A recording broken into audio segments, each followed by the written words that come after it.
Hay hombres que construyen leyendas y otros que las entierran. Hoy no vamos a hablar de héroes, sino de villanos. No del salón de la fama, sino del salón de la infamia. De personajes que, desde un consejo de administración, un despacho de la FIA o un ministerio, tomaron decisiones que nos hicieron daño a los que amamos el automóvil. Personajes que por ego, codicia o pura incompetencia dejaron unas heridas imborrables en la historia del motor.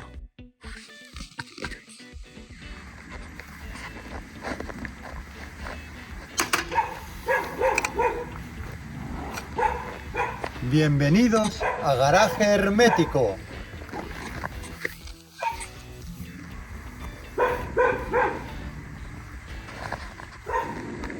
Enciérrate con nosotros.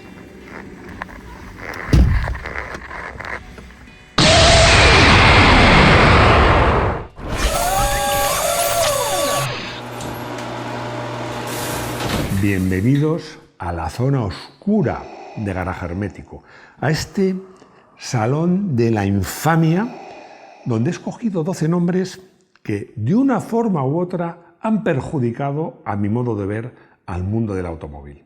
Algunos son ejecutivos brillantes, pero que se perdieron en su propia soberbia.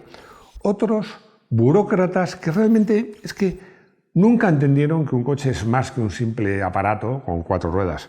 Y los hay también visionarios que acabaron devorados por sus propios delirios de grandeza.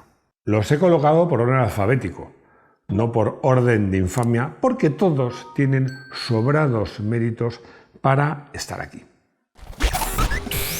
Dani Bahar, el maestro del PowerPoint. Nombre: Dani Bahar. Cargo: CEO de Lotus Cars. Nacimiento: 1971. Periodo clave: 2009-2012. Imaginaos la escena. Salón del Automóvil de París de 2010.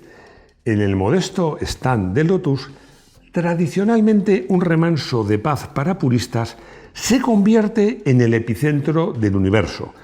Sobre el escenario, Dani Bahar, un exdirectivo de Red Bull y Ferrari, con una labia prodigiosa, no presenta un coche, ni dos, presenta 5 prototipos de golpe: un nuevo Sprint, un Elan, un Elite, un Ether y una nueva generación del Elise. El mensaje era atronador. Lotus iba a por Ferrari, iba a por Porsche, iba a por todos.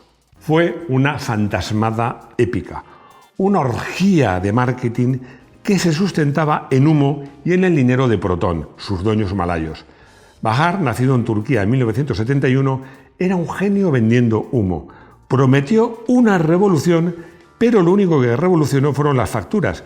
Mientras se gastaban millones en embajadores de marca como Sharon Stone o Mickey Rourke y en fiestas fabulosas, la ingeniería, el alma de Lotus, quedaba relegada. La realidad es que ninguno de esos 5 prototipos tenían un plan de producción viable. Un ejemplo de libro de cómo un ego desmedido puede llevar a una marca legendaria al borde del abismo. Jean-Marie Balestre, el autócrata de la FIA. Nombre: Jean-Marie Balestre. Cargo: presidente de la FISA y de la FIA. Nacimiento: 1921. Periodo clave: 1979-1993. Hubo un tiempo en que el automovilismo deportivo mundial no lo regían los equipos ni los pilotos, sino un solo hombre, Jean-Marie Balestre. Este francés, nacido en 1921, dirigió la Federación Internacional del Deporte del Automóvil y posteriormente la llamada Federación Internacional del Automóvil con auténtico puño de hierro. Su presidencia, especialmente en los años 80, fue una telenovela de poder, favoritismos y política que definieron una era. Su episodio más infame es sin duda su guerra personal contra Ayrton Senna y su favoritismo hacia Alain Prost. Cambiaba las reglas a su antojo, impartía justicia entre comillas de forma despótica y trataba a los pilotos como si fueran sus siervos.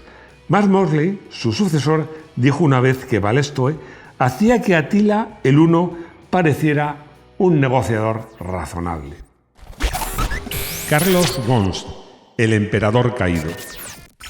Nombre: Carlos Ghosn. Cargo: CEO de la alianza Renault-Nissan-Mitsubishi. Nacimiento: 1954. Periodo clave, 2001-2018. Nacido en Brasil en el 54, de ascendencia libanesa, se forjó una reputación legendaria como Le Cost Killer, el asesino de los costes, por su brutal reestructuración en Renault y sobre todo por salvar a Nissan de la quiebra a principios de los 2000. Durante casi 2 décadas fue el ejecutivo más admirado y poderoso del planeta. Pero el poder absoluto corrompe de manera absoluta. Mientras predicaba la eficiencia y el ahorro, Gons presuntamente cultivaba un estilo de vida de jeque árabe con el dinero de la compañía. Las acusaciones que le llevaron a su arresto en Japón en 2018 eran demoledoras. Infradeclaración de salario, uso de fondos de Nissan para comprar residencias de lujo en Río de Janeiro, Beirut, París, Ámsterdam y hasta en una fiesta extravagante en el Palacio de Versalles. Su huida de Japón en diciembre de 2019, escondido en una caja de equipos de audios para borrar a la justicia, fue el final esperpéntico para un hombre que se creyó por encima del bien y del mal. John DeLorean, el visionario devorado por su ego. Nombre: John Zachary DeLorean. Cargo: fundador de la DeLorean Motor Company. Nacimiento: 1925. Periodo clave: 1975-1982. John DeLorean no era un villano al uso, fue más bien un héroe americano caído en desgracia. Un ingeniero brillante, carismático y rebelde que ascendió hasta la vicepresidencia de General Motors en los años 70. Él fue el padre del Pontiac GTO, el coche que inició la era de los muscle cars. Pero las reglas de la América corporativa se le quedaban pequeñas, su ego le pedía más. En 1975 fundó su propia marca, la DeLorean Motor Company, para crear el icónico DMC-12, un coche que fue un desastre empresarial de principio a fin. El proyecto fue financiado en gran parte por el gobierno británico para instalar la fábrica en Irlanda del Norte y acumuló retrasos y sobrecostes. Para intentar salvar su empresa de una quiebra inminente, DeLorean cruzó una línea roja de forma definitiva. En octubre de 1982 fue grabado por el FBI en una operación encubierta mientras aceptaba negociar un acuerdo para traficar con $24 millones en cocaína. Fue absuelto por entrapment. Se consideró una trampa policial, pero su reputación quedó destruida para siempre. Luca de Montechémolo, el Rey Sol y su ocaso. Nombre: Luca Cordero di Montechémolo. Cargo: presidente de Ferrari. Nacimiento: 1947. Periodo clave: 2008-2014. Poner a Montechémolo en esta lista es doloroso, pero necesario. Fue el gran héroe que, a partir de 1991, resucitó a una Ferrari post-Enzo que estaba perdida. Bajo su mandato y con el triunvirato que formó con Jean Todt y Michael Schumacher, la escudería vivió su época más gloriosa. En sus últimos años en la presidencia, entre 2008 y 2014, Montechémolo se ancló en un poder casi feudal. Mientras Mercedes y otros equipos preparaban la revolución de los motores híbridos, él se dedicaba a la política italiana y a criticar públicamente el nuevo rumbo del deporte, llamándolo la Fórmula 1 de los taxistas. Su desconexión con la realidad fue total. Dejó marchar a ingenieros clave como Aldo Costa y presidió una cultura interna de miedo y luchas de poder. Su final, forzado por Sergio Marchionne en 2014, fue un triste epílogo. No es fácil encontrar buenas unidades de coches usados con un buen precio. Por eso nos hemos aliado con Ruteo, una nueva plataforma que agrupa ofertas muy interesantes de distintos concesionarios. En Garaje Hermético nos hemos puesto manos a la obra y hemos hecho una selección de los modelos que nos parecen más interesantes. Los tenéis todos en nuestra web. Además, este mes hemos montado una lista específica de coches para viajar. Hay un poco de todo, pero hemos intentado incluir coches con los que no nos importaría hacer unos cuantos viajes largos. Si queréis echarle un ojo a los coches que hemos elegido, solo tenéis que entrar en garajehermético.com/ruteo, tenéis el enlace destacado en portada o directamente en el link que os dejamos en la descripción. Gerard López, el especulador de la Fórmula 1.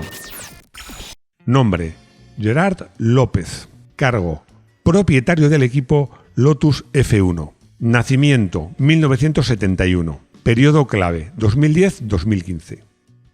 Empresario hispano-luxemburgués, nacido en 1971, es el ejemplo perfecto de lo que ocurre cuando el capital riesgo, sin pasión ni conocimiento, aterriza en la Fórmula 1.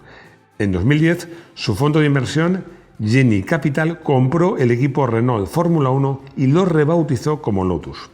Su gestión fue la crónica de una muerte anunciada. Mientras el equipo lograba alguna victoria sorprendente en pista con Kimi Raikkonen, en los despachos la situación era de ruina financiera casi terminal. La lista de deudas era interminable. En 2013, Raikkonen admitió que no había cobrado ni un euro de su sueldo en toda la temporada. Los proveedores dejaban de suministrarle material por impagos. La situación llegó a ser tan surrealista que en el Gran Premio de Bélgica de 2015 los comisarios precintaron los camiones del equipo en el propio paddock por una demanda. Renault salvó al equipo y lo compró en 2015. Sergio Marchionne, el contable que odiaba la historia. Nombre: Sergio Marchionne. Cargo: CEO de Fiat Chrysler Automóviles. Nacimiento: 1952. Periodo clave: 2004-2018. El hombre del jersey negro. El genio que salvó a Fiat de la quiebra en 2004 y que luego orquestó la audaz adquisición de Chrysler en 2009, creando al gigante FCA, un mago de las finanzas. Pero, para los que amamos la historia y el legado, Marchionne fue un demonio. Nacido en Italia en 1952, era un contable pragmático, no un hombre de coches. Su obsesión por el beneficio y el margen operativo le llevó a tomar decisiones devastadoras para el alma de algunas marcas. Marchionne veía a la historia y la empresa como un simple balance económico.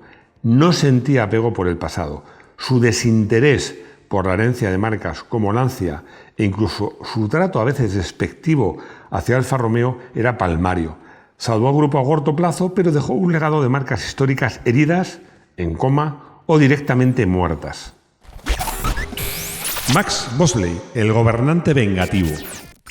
Nombre: Max Mosley. Cargo: presidente de la FIA. Nacimiento: 1940. Periodo clave: 1993-2009. Junto a su predecesor, Jean-Marie Balestre, también en esta lista, Max Mosley forma la pareja de presidentes autócratas de la FIA. Hijo del líder fascista británico Oswald Mosley, Max fue un personaje complejo y lleno de claroscuros. Por un lado, hay que reconocerle un mérito innegable. Tras la muerte de Senna, en 1994, impulsó diferentes avances en seguridad, como Hans, hacer circuitos con más escapatorias, medidas que han salvado innumerables vidas. Pero su estilo de gobierno, que duró desde el 93 hasta el 2009, fue vengativo y manchado por los escándalos. Su guerra abierta contra los equipos por el control del deporte casi parte en dos a la Fórmula 1 en 2009. Su figura siempre estará asociada a un control férreo, a una utilización del poder para su beneficio. Tuvo un polémico final marcado por un escándalo personal. Robert Nardelli, el demoledor de Chrysler. Nombre: Robert Bob Nardelli. Cargo: CEO de Chrysler. Nacimiento: 1948. Periodo clave: 2007-2009. El ejemplo perfecto de lo que ocurre cuando pones a un contable sin alma y sin la más mínima idea de coches a dirigir una compañía mítica. En 2007, el fondo de inversión Cerberus Capital Management compró Chrysler y puso al frente a Bob Nardelli, un ex ejecutivo de General Electric famoso por su brutalidad recortando costes. Su método era simple: cortar, cortar y cortar. Desmanteló departamentos enteros de ingeniería, canceló proyectos de futuros modelos y creó un ambiente de trabajo tan tóxico que provocó una fuga de talento masiva. Bajo su breve pero catastrófico mandato entre 2007 y 2009, la calidad de los coches de Chrysler, Dodge y Jeep se desplomó a niveles abismales y las ventas le siguieron. Nardelli dirigió la compañía directamente hacia la bancarrota de 2009. Pere Navarro, el burócrata punitivo. Nombre: Pere Navarro Olivella. Cargo: director general de tráfico de España. Nacimiento: 1952. Periodo clave: 2018 a la actualidad. Un villano de otro tipo. No ha arruinado una marca, pero para muchos ha intentado arruinar el placer y la libertad de conducir. Pera Navarro es la cara visible del afán recaudatorio y de una política de tráfico que parece más centrada en el castigo que en la prevención. Tuvo un mandato inicial de 2004 a 2012 y luego de 2018 a la actualidad, y hemos asistido a una proliferación sin precedentes de radares de todo tipo. Su filosofía es tratar al conductor no como un ciudadano responsable, sino como un delincuente en potencia al que hay que vigilar y sancionar. Sus políticas han fomentado una cultura de miedo al volante, donde la preocupación por la multa supera a veces la atención a la conducción. Roger Smith, el arquitecto de la decadencia.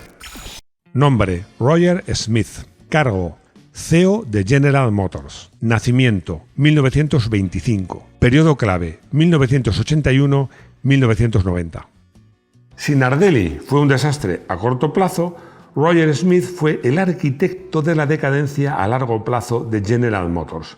Cuando asumió el cargo de CEO en 1981, General Motors era el mayor fabricante de automóviles del mundo, un símbolo del poderío industrial americano. Cuando se fue, en 1990, era un gigante torpe, disfuncional y en caída libre. Smith estaba obsesionado con la idea de que la tecnología y la automatización solucionarían todos los problemas. Gastó miles de millones de dólares en robots y sistemas automatizados para las fábricas que a menudo no funcionaban, y mientras la calidad de los coches caía en picado, el diseño era anodino y la competencia japonesa le comía terreno. El documental Roger and Me, de Michael Moore, de 1989, retrató a la perfección el desastre humano y empresarial que dejó a su paso. Martin Winterkorn, el capitán del Dieselgate. Nombre: Martin Winterkorn. Cargo: CEO del grupo Volkswagen. Nacimiento: 1947. Periodo clave: 2007-2015. Martin Winterkorn era conocido como el profesor, un ingeniero meticuloso y obsesionado hasta el extremo por la calidad y el detalle. Bajo su mandato, entre 2007 y 2015, el grupo Volkswagen se convirtió en una máquina imparable a punto de conquistar el número 1 mundial, pero esa búsqueda implacable del éxito escondía un secreto podrido. Winterkorn presidió el mayor fraude de la historia del automóvil, el Dieselgate. Su cultura de gestión, descrita por muchos exempleados como brutal y basada en una presión extrema por cumplir objetivos imposibles, creó el caldo de cultivo perfecto para que cientos de ingenieros se dedicaran a diseñar y a perfeccionar un software ilegal, un dispositivo de desactivación diseñado con un único propósito: engañar en los test de emisiones de óxidos de nitrógeno. Cuando el escándalo estalló en septiembre de 2015, se descubrió que millones de coches diésel en todo el mundo contaminaban hasta 40 veces más de lo permitido. Su legado es una mancha de cinismo imborrable. Conclusión.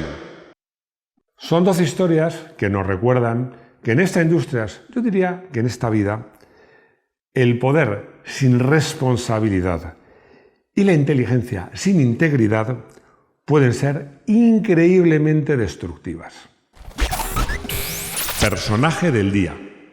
Para limpiar el mal sabor de boca que podéis tener, he elegido un directivo que para mí representa justo lo opuesto a todos estos. Un ejemplo, he elegido a Akio Toyoda, nacido en 1956 y nieto del fundador de Toyota y el máximo responsable de la compañía hasta 2023. En un mundo de CEOs grises y obsesionado solo con cifras, Toyoda es un auténtico fanático de los coches. Compite en carreras bajo el alias de Morizo y es el responsable directo de que Toyota volviera a fabricar coches emocionantes. Sin su empeño personal, no existiría la división Gazoo Racing y joyas como el GR Yaris o el GR86. Es la prueba de que se puede dirigir un imperio con éxito y a la vez tener gasolina en las venas. Consultorio. Juan Valgrano dice si en la Fórmula 1 actual podría existir un presidente como lo fue tan autoritario Jean-Marie Balestre. La respuesta es muy clara. Es muy probable, porque hoy el poder está más repartido y hay un promotor, Liberty Media, que también pinta mucho, y los equipos tienen más peso del que tenían. Ana, que se declara amante de Lancia, hace una pregunta muy interesante. ¿Fue Sergio Marchionne un mal necesario o simplemente un destructor? La respuesta es complicada porque financieramente es cierto que salvó a Fiat y Chrysler de desaparecer prácticamente, eso es un hecho. Lo que pasa es que el precio a pagar fue muy alto, especialmente en el legado como marcas como Lancia o yo diría que incluso Alfa Romeo, pero sobre todo Lancia. No sé, la verdad es que no me atrevo a decir si realmente no fue un mal necesario. Me llevaba mucho tiempo, yo diría que años, dándome vueltas en la cabeza este vídeo porque me hacía gracia y porque además siempre me gusta destacar lo positivo del automóvil, pero yo creo que también hace falta un contrapunto. Para que haya buenos, tiene que haber malos. Ya me contaréis qué os ha parecido el vídeo, os ha gustado, os leo comentarios. Gracias por vuestros likes, gracias por seguirnos, por suscribiros, si no estáis no sé qué esperáis. Y gracias por haceros miembros y ayudarnos a mejorar el canal. Y gracias por estar de nuevo aquí. Nos veremos de nuevo aquí en nuestro garaje hermético. Hasta pronto.